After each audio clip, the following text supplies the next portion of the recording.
안녕하세요. 반갑습니다. 이재진의 상한가 랠리입니다. 오늘 제가 준비한 주제는 카카오 역사적 최저점 풀매수 타이밍은 이라는 주제로 영상을 준비했습니다.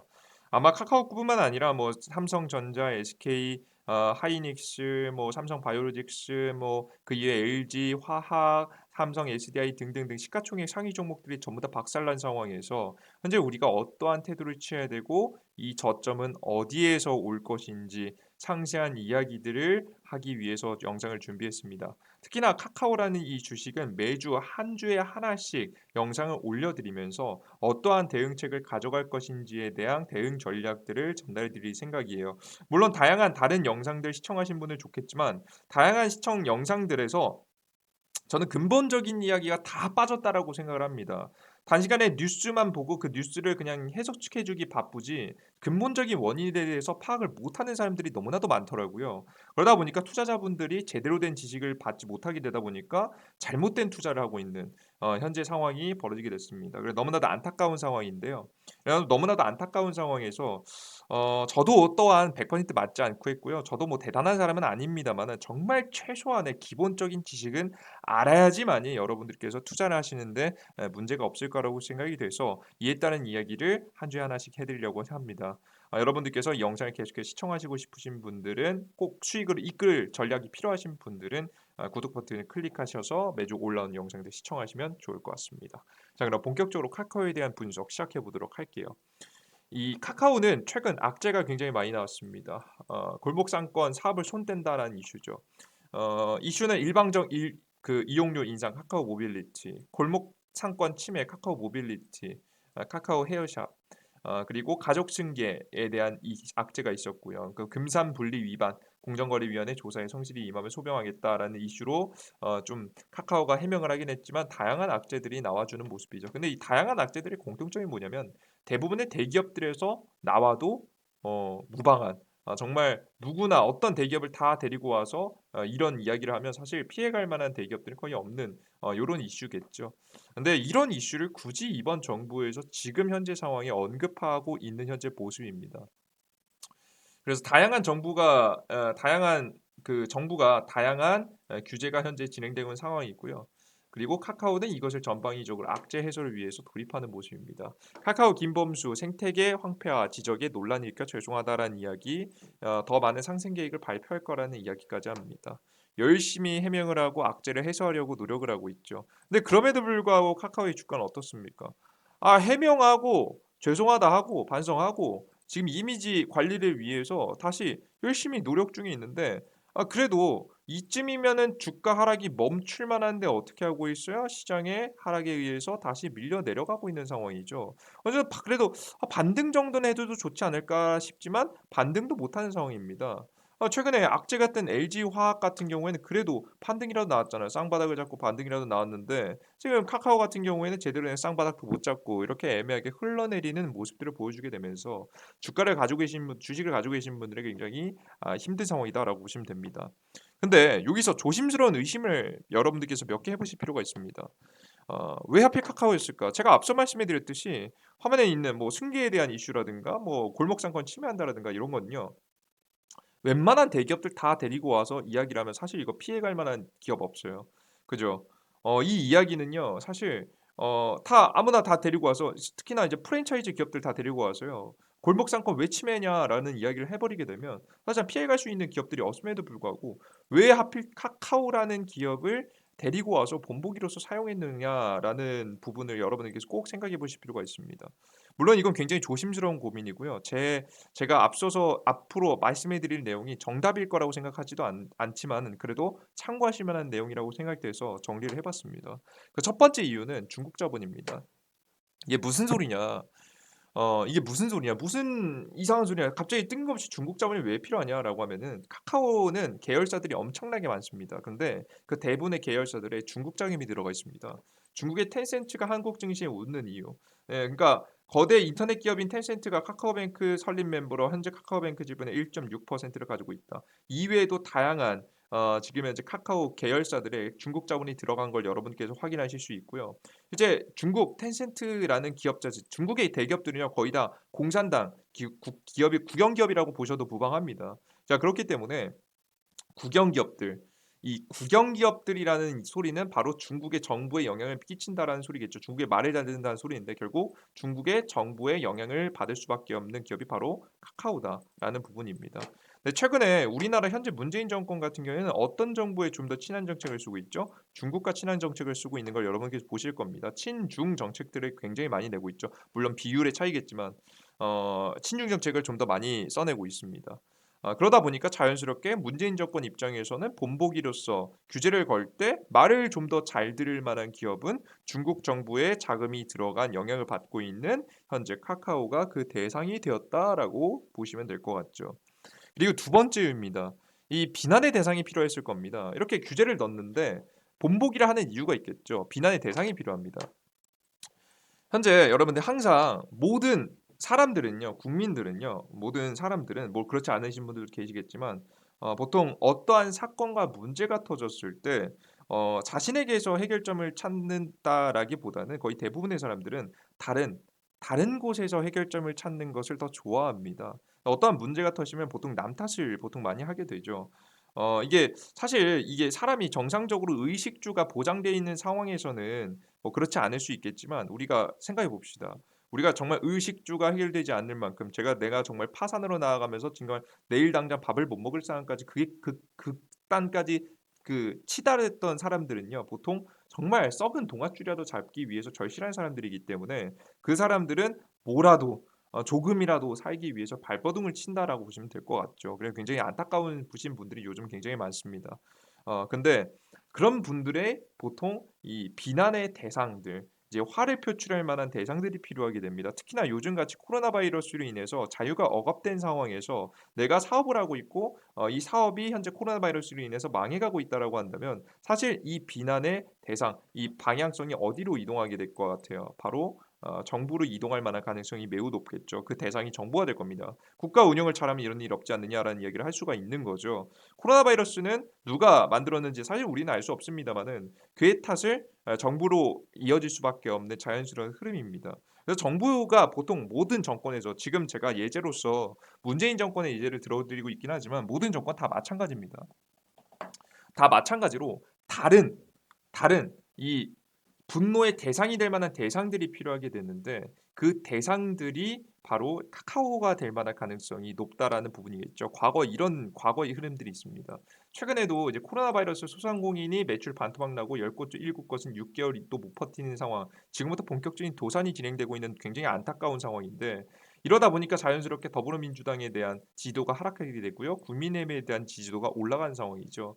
이러한 상황에서 카카오를 규제를 이야기하게 되면서 "상태계를 얘네가 파괴했다."라는 이야기를 하게 되고 그로 인해서 "논란이 죄송하다."라는 모습들을 보여주게 되면서 정부는 이 생태계의 이 골목 상권에 열심히 노력하고 있는 모습들을 보여주게 되면서 이 '정부가 그래도 뭐라도 하고 있구나.'라는 것을 확인할 수 있고요. 그리고 '아 이 골목 생태계 뭐 코로나 바이러스도 문제지만 카카오도 문제야.'라는 인식을 심어주게 되면서 국민들의 분노를 이쪽으로 돌리는 구조로 가져가게 되는 거죠. 이러한 방법들은 과거부터 굉장히 많이 사용했는데 특히나 태극기 부대 이제 보통 보수의 대표적인 집회를 이게 뭐 시위를 담당하고 있는 보통 단체고요. 그리고 민주노총이 보통 진보의 단체라고 보시면 될 것 같은데 실제 이건 과거에 8.15 이제 작년입니다. 2020년도 21년도 계속해서 벌어졌었는데 최근에도 일어났었죠. 8월 15일 날짜로 이 시위가 벌어지게 됩니다. 코로나 바이러스로 이가 퍼지고 있는 와중에 시위가 퍼집니다. 이번 연도에는 어느 정도 사람들이 코로나 바이러스라는 거에 익숙해졌기 때문에 논란이 크지 않았는데 작년 같은 경우에는 굉장히 심각했어요. 작년에 이제 코로나 바이러스가 막 터지고 1년도 안 된 상황이었기 때문에 작년 이맘때쯤 8월 15일 날짜로 굉장히 큰 이 시위가 벌어지게 되고 그것이 논란이 퍼지게 됩니다. 근데 굉장히 웃긴 건 뭐냐면 이 두 개의 시위가 벌어진 와중에 바로 똑같이 비슷한 시기에 민주노총의 시위도 있었고 이제 태극기 부대의 시위도 있었는데 8.15 이 시위도 있었는데 사실상 어떤 것만 이슈가 됐냐면 바로 이 보수 쪽의 시위만 논란이 되게 됩니다. 굉장히 웃겼어요. 그때 당시에 언론사 뉴스들에 이제 주요 뉴스들에 다 진 그 굉장히 다 이제 그 보수 관련 단체들이 시위한다라는 이야기만 굉장히 많고 진보도 똑같이 시위를 하고 있는 물론 근소한 차이 뭐 방역 지침을 지켰다 뭐 이런 내용들이 물론 있을 수 있겠지만 시위를 하는 것 자체가 문제가 아니겠습니까? 그런데 논란 자체는 어느 쪽으로 쏠렸다? 바로 보수단체 쪽으로 쏠렸다라는 부분이죠. 이게 분노의 대상을 삼아 버리게 되는 겁니다. 이렇게 언론을 통해서. 그리고 그뿐만 아니라 최근에 의료진들도 마찬가지였죠. 작년에 굉장히 떠들썩하지 않았습니까? 그죠? 간호사와 의사 뭐라는 부분을 갈라서게 되고 이야기 관련된 정책을 펼치게 되면서 같이 친해질 수 없는 구조, 싸우는 구조를 만들게 되고요. 이 의료 단체들이 문제다. 이런 코로나 시국에 왜 둘끼리 싸우고 있냐라는 인식을 만들어주게 되면서 자연스럽게 어떤 구조가 나온 겁니까? 정부에 대한 분노가 정부로만 이어지는 게 아닌 다른 단체들로 퍼지는 모습들을 여러분께서 확인하실 수가 있는 겁니다. 이건 원래 정치계에서 많이 일어나는 일입니다. 아시겠죠? 참고로 말씀드리면 요것은 제 의견이고 뭐 여러분들께서 참고하시면 좋을 거고요. 맹신하지는 않으셨으면 좋겠어요. 이런 비슷한 구조로서 최근에 카카오에 대한 악재도 일어나지 않나라는 조심스러운 생각을 하고 있고요. 그로 인해서 이런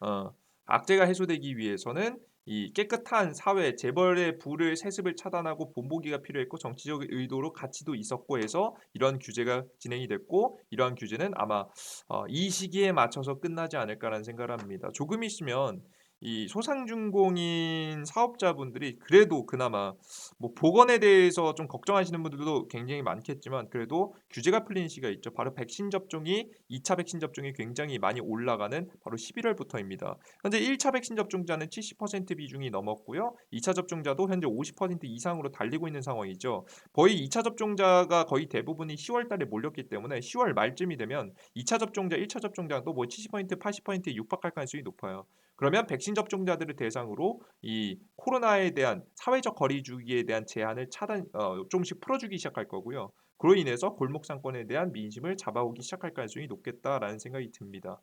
그렇게 되면 그래도 그 전보다는 분노가 좀 사그러드는 구조가 나오게 될 거고요. 그렇게 된다라고 하면 이 카카오를 불러서 가면서까지 이런 분노의 대상을 돌리는 일이 좀 더 줄어들지 않을까라는 조심스러운 생각을 합니다. 그래서 민심이 조금씩 돌아설 때 정부는 카카오를 놔주지 않을까 조심스러운 생각을 하고 있어요.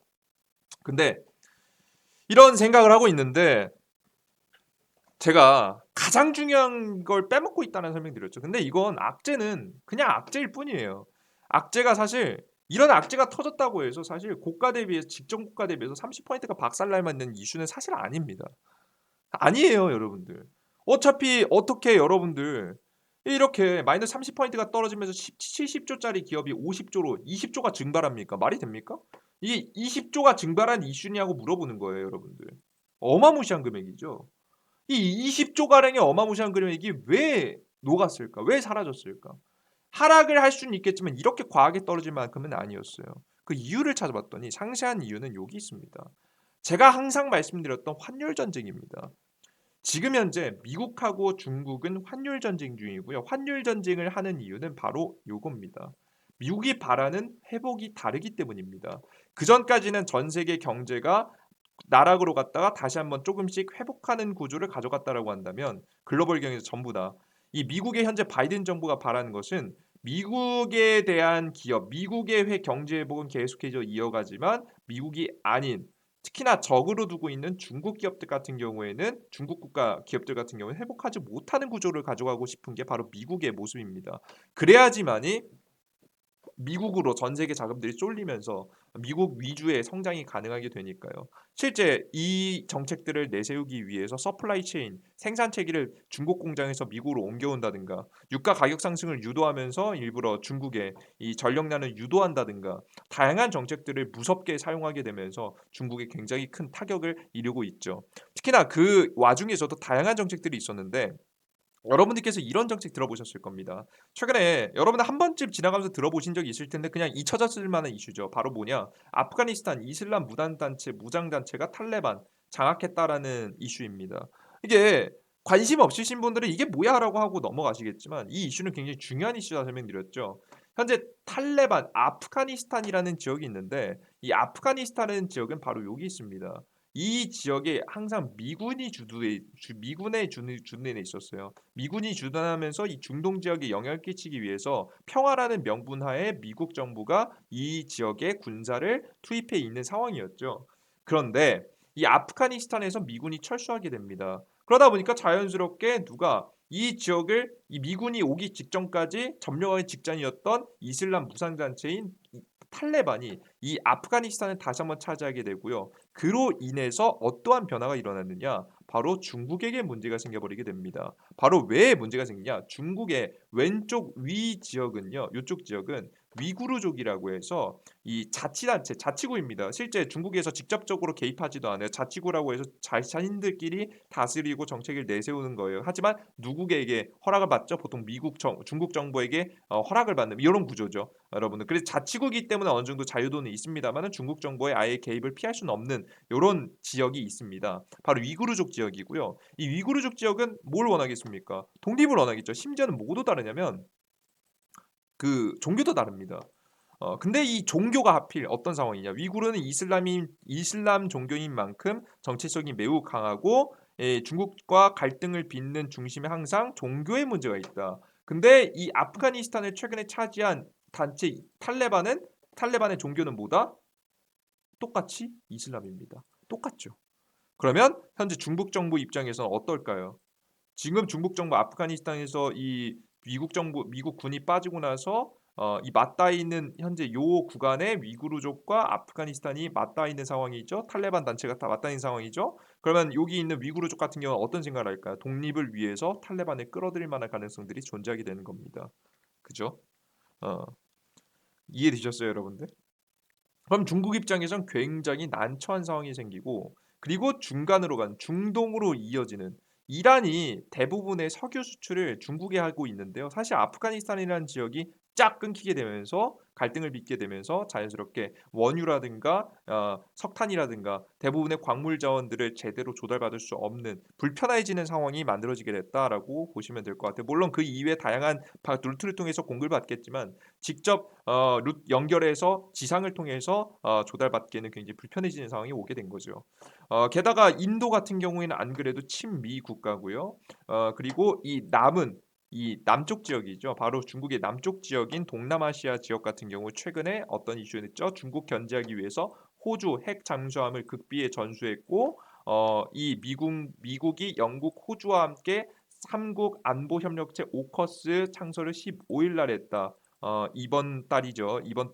저번 달이죠. 9월 15일 날짜로 했고요. 이 쿼드 연합체 같은 경우는 가장 큰 목적은 뭡니까? 대중 견제인데 대중 견제를 하면서 어디에 개입하기 시작하는 겁니까? 이 지역 동남아시아죠. 중국의 정확히 남쪽 지역에 개입하기 시작하는 것이 가장 중요한 포인트로 현재 미국은 보고 있습니다. 그래서 전방위적인 압박이 들어가고 있다라고 보시면 될 것 같죠. 최근에도 우리나라 대한민국이라는 나라도 정책적으로 이런 이슈를 띠고 있는 모습들 계속해서 개입을 하려는 모습들이 앞으로 드러날 가능성이 매우 높아요. 그러다 보니까 여러분들께서 이에 따른 흐름들에 의해서 이 중국이 규제를 받고 있고요. 이렇게 전쟁이라는 키워드가 떠오르게 되면요. 자연스럽게 이 아시아 지역에 분쟁이 늘어나지 않습니까? 그러다 보면 글로벌 금융 자금들이 아시아 지역은 위험한 지역이야라는 평가를 하게 됩니다. 위험한 지역이야. 위험한 지역이면 사람들이 돈을 넣어 놓겠어요, 빼겠어요? 빼겠죠.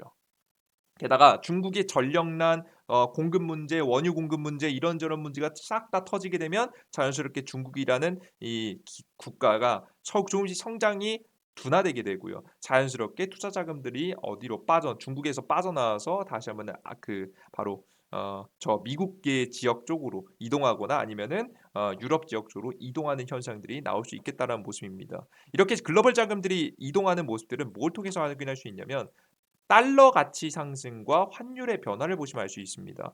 환율이 올라가고 달러 가치가 올라간다는 얘기는 사람들이 달러를 많이 산다는 얘기죠. 중국의 위안화 그리고 한국, 아시아 지역의 원화에서 자금을 빼서 뭐로 사는 거예요? 달러를 사는 겁니다. 그러다 보니까 원달러 환율도 상승하는 겁니다. 원달러 환율이 상승한다는 건 외국계 자금이 이탈하고 있다는 소리예요. 달러 지수가 올라가고 있다는 소리도 마찬가지죠, 여러분들. 사람들이 달러를 선호하게 되는 거죠. 이러한 악재를 만들어내게 되면서 글로벌 자금들, 유동성 자금들의 움직임을 현재 미국이 주도해서 만들고 있고요. 그로 인해서 아시아 지역에서 외국인 자금이 이탈한다는 소리를 제가 계속해서 말씀드리고 있는 거예요, 여러분들. 아시겠어요? 8월 달부터 계속 설명드리고 말씀드리고 설명드리고 조심해라. 지금부터 문제는 뭐다? 외국계 자금 이탈이다라는 이야기를 해드리면서 한국 증시는 약한 증시가 된다는 설명드렸습니다. 외국계 자금의 이탈이 나오고 있고 약한 증시가 계속해서 이어지게 된다라고 하면 어떤 현상이 일어나냐? 이런 환율 전쟁이 계속 벌어지면 어떻게 되느냐? 바로 약한 증시가 나오게 되는데 약한 증시란 어떤 증시냐면 반등을 안 하는 증시가 아니고요. 반등을 하긴 합니다만은 반등을 제대로 못하는 증시라고 보시면 될 것 같아요. 실제 트럼프 정권 때 본격적으로 벌였던 환율 전쟁에 의해서 한국 같은 경우에는 2018년도부터 19년도까지요. 증시가 박살이 나서 반등을 못하는 우하향 증시를 때렸습니다. 떨어질 때 많이 떨어지고 반등할 때 제대로 반등하지 못한 거죠. 실제 이때 당시에 똑같이 환율 전쟁이 벌어졌기 때문에 달러로 이 미국 시장으로 자금이 몰렸겠죠. 실제 미국 지수는 어떻겠습니까? 덜 떨어지고 오히려 올랐습니다. 실제 보겠습니다. 나스닥 종합 지수 보면 2018년도 19년도 당시 보시면요. 요때 당시죠. 코로나 바이러스가 터지기 직전까지 2018년도를 딱 그어 놓고 놔 보겠습니다. 2018년도 1월 달.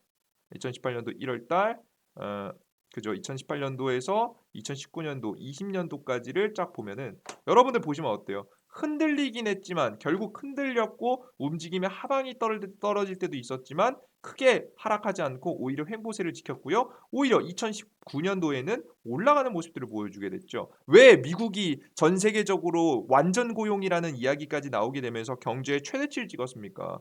글로벌 자금들이 미국에 몰리면서 미국의 경제 성장을 이끌었기 때문에 미국이 오른 거예요. 환율 전쟁으로 인해서. 마찬가지죠. 이번에도 아시아 증시에서 자금이 빠져나갈 거예요. 그렇게 되면 미국 증시는 흔들리더라도 결국 상승하는 그림이 나오게 되는 거죠. 최근에도 마찬가지죠.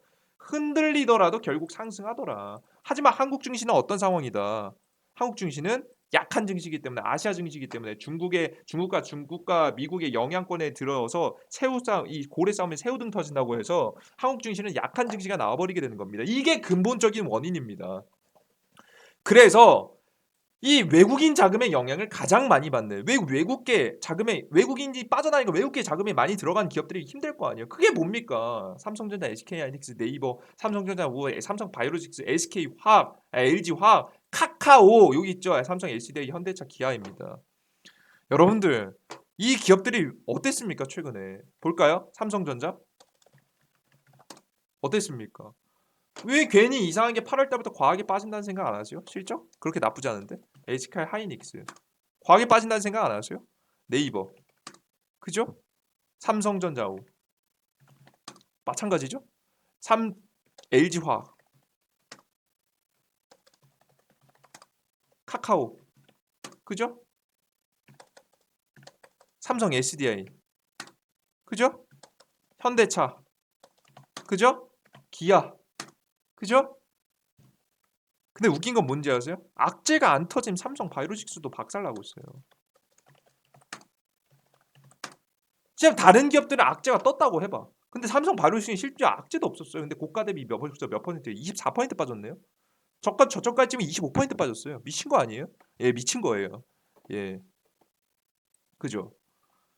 여러분들께 지금 생각하실 점은요. 카카오라는 주식이요. 악재가 뜬 것도 맞고요. 하락할 이유가 있었던 것도 맞는데요. 과하게 떨어진 이유는 뭐 때문인 거예요? 지금 현재 글로벌 환율 전쟁에 의한 영향 때문이에요. 실제 이런 종목들의 공통점이 뭔지 아세요? 공매도예요. 외국계들이요. 공매도를 때리면서 나갔어요. 공매도 비율, 공매도 수량을 보시면 좀 정확히 아실 수가 있습니다. 이런 기업들은 동일해요. 외국계 자금들이 빠져나갈 때 공매도 치면서 공매도에서 그래도 손실 좀 메꾸려고 공매도 때리면 주가 떨어뜨리면서 여기서 공매도로 수익 본 걸 가지고 똔똔 치고 빠져나가는 거예요, 여러분들. 손절 치면서. 그죠? 삼성전자 어떨까요? 진짜 과해요. 과하다 할 정도로 공매도를 쳐요, 여러분들. 보이세요? 여러분들 카카오 아니 어떨까요? 겁나 카카오 공매도 치고 나서 계속해서 건들고 있죠. 괴롭죠. 네이버 볼까요? 마찬가지란 거예요. 지금 네이버 최대치 뜨고 있잖아요. 이거 또 하락해요, 여러분들. 삼성 SDI 지옥이죠. 삼성 바이오로직스. 이런 상황인 거예요, 여러분들. 주식이 안 떨어진 게 이상한 겁니다. 오히려 지금 시장에 사람들이 대형주가 안전하다라는 인식을 가지고 대형주만 매집하고 코스닥 종목을 파는 모습들을 많이 보여주게 되는데요. 오히려 안전한 실적주는 망하진 않을 거니까 그 말 틀린 말이 아닙니다만은 정말 여러분들께서 경제와 흐름을 제대로 알고 투자에 대한 제대로 된 개념을 최소한의 지식을 알고 계신다라고 한다면 지금 대형주는 가지고 있어서는 안 된다라는 얘기를 계속해서 설명해 드렸던 거예요. 아시겠습니까? 지금 만약에 추가 매수를 하고 싶어도 지금은 추가 매수가 타이밍이 아니라는 설명 드리는 겁니다. 기다리시기다. 악재 때문에 하락한 것이 아니었다. 지금 굳이 영향을 주긴 했지만 더욱더 근본적인 문제를 따져보면 환율 전쟁 때문이죠. 이러한 증시에서는 2018년도 다시 한번 보여드리면 나스닥 종합 증시는 흔들리긴 했지만 결국 올라갔다니까요. 근데 한국 증시는 어땠다고? 2년간 죽 썼습니다. 그죠? 이러한 흐름들이 그대로 나온다. 그러면 여러분들께서 이 환율 전쟁이 도대체 언제 회복될 수 있는지 혹은 환율 전쟁 중에서도 언제 증시가 반등 나올 수 있을지 그에 따른 타이밍이라도 잡아보는 게 그 타이밍이 지수 반등 타이밍이고 그 지수 반등 타이밍이 결국 카카오가 언제부터 반등할 수 있을지에 대한 희망을 볼 수 있을 만한 이 기준을 잡을 수 있을 만한 딱 기준점이 될 수 있다는 설명을 드려요. 그럼 도대체 그 타이밍은 언제냐? 저도 환율 전쟁 자체가 언제 끝날지는 저도 잘 모르겠습니다. 그건 뭐 제가 신이 아니지 않겠습니까? 그죠? 다만 제가 확실하게 설명드릴 것은요. 반등하는 타이밍은 분명히 있습니다. 언제냐면 요 타이밍입니다. 실제 2018년도 당시에서도요. 항상 공통적으로 반등했었던 타이밍이 있었습니다. 2개월, 3개월 동안 2개월, 3개월 동안 좋은 지수를 보여줬었던 좋은 상승세를 보여줬었던 타이밍이 있었거든요. 이때 타이밍은 바로 2019년도에서 2020년도로 넘어가는 타이밍이었어요. 이때 타이밍에 뭐가 나옵니까? 맞습니다. 신년 새로운 연도를 맞이하게 되면서 정부의 엄청난 대규모의 2020년도에 역대급 이 정책 자금을 가지고 경기를 부양시키겠다라는 기대감을 만들게 됩니다. 아시겠습니까? 그죠? 이때 당시 600조라는 이야기 많이 들어보셨을 거예요. 역대급 정책 자금이다라는 이야기 나오면서 2020년도에 진짜 대박이다. 이 정책 자금으로 경제를 살리겠다라는 기대감이 키웠고 그 약발이 언제 얼마나 갔다? 딱 2개월 정도 나왔다라고 생각을 하시면 될 것 같아요. 그죠? 다시 올라가면 팔아야 되는 시기가 맞겠지만 확실한 건 저점 대비해서 분명히 환율 전쟁이 일어났음에도 불구하고 기대감에 의해서 상승하는 타이밍이 있겠다. 자, 그럼 우리는 어떤 타이밍 기다려 봐야 될까요? 지금부터 신년 정책에 대한 이슈가 나오는 내년 1, 2, 3월을 준비하기 위해서 12월에 그 타이밍을 노려볼 필요가 있다라고 봅니다. 그들 중에서도 대형주들 중에서도 충분히 재료 있게 상승할 만한 명분이 있는 기업이 그 기업 중에 하나가 바로 카카오고요. 카카오 같은 경우는 아직까지 상장 이슈가 너무나도 많이 남았습니다. 카카오뱅크 상장했고요. 카카오페이 아직 상장 못했고요. 카카오 커머스, 카카오 모빌리티, 카카오M, 카카오 페이지 상장이 아직까지 남은 상황입니다. 그 중에서 저는 가장 기대하고 있는 건 바로 카카오M이라고 봅니다. 카카오 엔터 사업입니다. 엔터 사업에 굉장히 큰 이슈가 터질 거라고 봐요. 여기서 호재성 뉴스가 터질 수밖에 없는 게 이 카카오M이요. 과거 이제 아이유라는 가수 아실 겁니다. 그리고 이 요쪽에 안테나 쪽이 합류하게 되면서 사실상 이 유재석이라는 인물의 거의 대부분의 큰 인물들이 이 카카오엠에 기대감을 심어주고 있는 현재 타이밍이기 때문에 여러분들께서도 이 카카오 계열사 신규 상장에 대한 기대감도 있기 때문에 내년도 초에 다시 한번 관련된 카카오 주식을 매수할 만한 타이밍은 바로 12월쯤이다라는 설명을 여러분께 한 번 더 드려보도록 하겠습니다. 이해되셨죠? 오케이? 그래서 여러분들께서 이 대규모 상장 타이밍에 시장 반등 타이밍까지 맞추게 된다라고 한다면 12월이 가장 적절한 매수 시기다라는 말씀을 한 번 더 강조해 드리면서 여러분들께서 훌륭한 대응을 하실 수 있었으면 좋겠습니다. 제가 그 전부터 계속해서 설명해 드렸었어요. 계속해서 말씀해 드렸고요. 이걸 들으신 분들은 대응하셨을 겁니다만은 아직까지 대응을 못 하신 분들은 너무 힘드실 거라고 생각이 됩니다. 하락 시장의 하락도 피하지 못하고 그냥 그대로 주저앉는 상황까지 나와버리게 됐는데요. 지금부터라도 늦지 않았습니다. 충분히 제가 말씀드리는 전략과 내용들 설명해드리고 전략들 추천해드리고 시황에 대한 내용 말씀해드리면서 시장 저점을 닫고 반등할 만한 타이밍에 대한 브리핑들 계속해서 해드리고 있으니까 이 이재진의 상한가 랠리 이 유튜브 채널 반드시 참여하셔서 많은 도움 받아가셨으면 좋겠다라는 말씀 드려보도록 할게요. 구독 버튼 누르시고 항상 영상 올라오는 거 확인하세요. 그리고 나는 이 유튜브에서 올라오는 일주일에 하나의 영상도 굉장히 좋겠지만 더 자주 이러한 혜택을 받고 싶다, 이러한 정보를 얻고 싶다 하시는 분들은 100% 무료로 이렇게 하락한 시장에 여러분들께 뭐 돈을 받으면 양심 없는 거죠. 그죠? 그렇기 때문에 100% 무료로 여러분들께 어플리케이션에서 정보와 추천 종목들을 드리고 있습니다. 이재진의 상한가래리에서 추천드리는 종목들 최근에 추천주 쉬고 있죠. 왜? 시장이 하락하니까. 나중에 시장의 저점 타이밍 잡고 반등할 시기에 제가 무료 추천주, 최고의 종목은 아니겠지만 충분히 욕심을 부리지 않는다라고 한다면 여러분들께 85% 확률로 수익을 볼 수 있을 만한 종목들 제시해드리고 있습니다. 제가 그 전까지 7월달, 8월달, 9월달 여러분들께 직접 보여드렸고 말씀을 드렸습니다. 제가 이 85%라는 수익률이 가짜라고 한다면 이 기존의 제 어플 사용자분들, 기존 한 5천 명 정도 있으신 사용자분들이 저한테 항의를 하겠죠. 그죠. 하지만 제가 여러분께 말씀해드리고 보여드렸던 종목들 물릴 수도 있고요, 손실 볼 수도 있고요. 여러분들께서 시장의 100%는 없습니다만은 충분히 노력하면 높은 수익률을 낼 수 있다는 것을 직접 증명해드리면서 85%라는 수익률을 보여드리고 있습니다. 이러한 추천 종목까지 얻고자 하시는 분들은 이재진의 상한가래리 어플리케이션 다운로드 받으시면 될 것 같고요. 이 어플리케이션은 영상 바로 하단에 안드로이드, 아이폰 임시 링크, 아이폰 링크를 통해서 다운로드 받으실 수가 있습니다. 다운로드 받으시고 들어오시면 될 것 같아요. 여러분은 너무 힘드시고 어려우실 거라고 생각이 됩니다. 하지만 정말 최소한의 지식, 최소한의 매매 전략만 가지고 가시더라도 여러분들께서 최고의 매매는 아니더라도 충분히 시장을 이겨낼 수 있을 만한 매매를 충분히 하실 수 있으니까 항상 노력하고 따라오시면서 함께 발전하실 수 있었으면 좋겠습니다. 제가 천재도 아닙니다. 제가 대단한 사람도 아닙니다. 하지만 제가 정말 이 최소한의 지식들이라도 전달해 드리면 여러분의 소중한 자산을 지켜나갈 수 있을 만한 전략을 잡아갈 수 있을 것 같아요. 그래요.